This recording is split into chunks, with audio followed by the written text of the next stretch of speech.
আসসালামু আলাইকুম। বাংলাদেশ বনাম জিম্বাবুয়ের মধ্যকার পঞ্চম টি-20 ম্যাচের পোস্ট ম্যাচ প্রেজেন্টেশনে আপনাদের সবাইকে স্বাগত।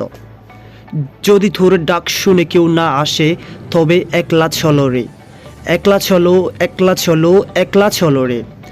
কবিকে এই লাইনটি আজকের ম্যাচের জন্য সাকিব আল হাসান এবং মাহমুদুল্লাহ রিয়াদকে উদ্দেশ্য করে লিখেছিলেন। আজকের ম্যাচে বাংলাদেশের ব্যাটিংয়ের সময় যেন একাই লড়ে যাচ্ছিলেন বিপদের বন্ধু সাইলেন্ট কিলার। ধ্বংসস্তূপে দাঁড়িয়ে তার হার না মানা 50 রানের ইনিংসেই বাংলাদেশ লড়াই করার মতো পুঁজি পেয়েছিল। যেন তিনি হুঙ্কার দিচ্ছিলেন তিনি বাঙালি, তিনি রয়্যাল বেঙ্গল টাইগার। প্রিয় দর্শক, আপনারা সবাই রয়্যাল বেঙ্গল টাইগার চিনেন। আজকে আপনাদেরকে নতুন একটি রয়্যালের সাথে পরিচয় করিয়ে দিব, আর সেটি হলো রয়্যাল ভিডিও সেন্টার, যেখান থেকে আপনি আপনার সমস্ত প্রোগ্রাম কভার করার জন্য কম দামে ভালো মানের ক্যামেরা ভাড়ায় পাচ্ছেন, অথবা আপনি চাইলে তাদের মাধ্যমেও আপনার সমস্ত প্রোগ্রামের ভিডিও ধারণ করতে পারেন। সেই সাথে থাকছে আপনার অনুষ্ঠানের জন্য প্রয়োজনীয় সকল ধরনের কাঁচা ফুল। যাই হোক, আমরা ক্রিকেট ম্যাচে ফিরলে দেখতে পাই মাহমুদুল্লাহ রিয়াদের কল্যাণে বাংলাদেশ যে অল্প পুঁজি পেয়েছিল সেটি দিয়েই মূলত জিম্বাবুয়ে শিবিরে প্রথম আক্রমণ করেছিল। অন্যদিকে এই অল্প পুঁজি নিয়েও আরেকজন ক্রিকেটার বল হাতে যেন নিজের সবটুকু ঢেলে দিয়েছিলেন প্রিয় মাতৃভূমিকে জেতানোর জন্য।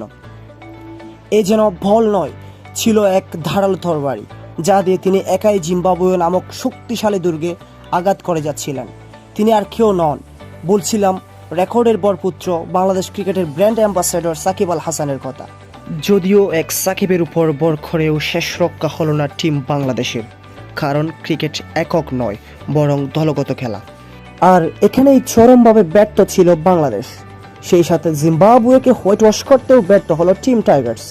আর এতেই বাংলাদেশের 5 ম্যাচ টি-20 সিরিজের সমাপ্তি ঘটল 4-1 ব্যবধানের বিশাল জয় দিয়ে। আর বাংলা ওয়াশের লজ্জা থেকে নিজেদেরকে বাঁচিয়ে হারারের উদ্দেশ্যে ডাকাতে করবে জিম্বাবুয়ে ক্রিকেট দল। দিন শেষে এটাও মনে রাখতে হবে, ক্রিকেট হোক বা ফুটবল, যে কোনো খেলায় হার জিত রয়েছে।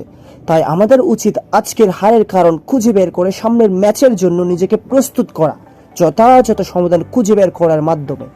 এই শিক্ষাটা আমরা আমাদের জীবনেও কাজে লাগাতে পারি, যেন ঘটে যাওয়া অনাকাঙ্ক্ষিত ভুল থেকে শিক্ষা নিয়েই আমরা এগিয়ে যেতে পারি। ইংরেজিতে একটা কথা আছে, you can't change your destiny, you can change your habit. So you have to focus on your own actions and your destiny must be changed itself. ধন্যবাদ টিম টাইগার্স, ধন্যবাদ জিম্বাবুয়ে, ধন্যবাদ আমার প্রিয় দর্শকদের, আপনারা যারা এতক্ষণ আমাকে দেখছিলেন এবং শুনছিলেন। আর আজকের মতো এখানেই বিদায় নিচ্ছি আমি আপনাদের সকলের প্রিয় এইচ আসাদ।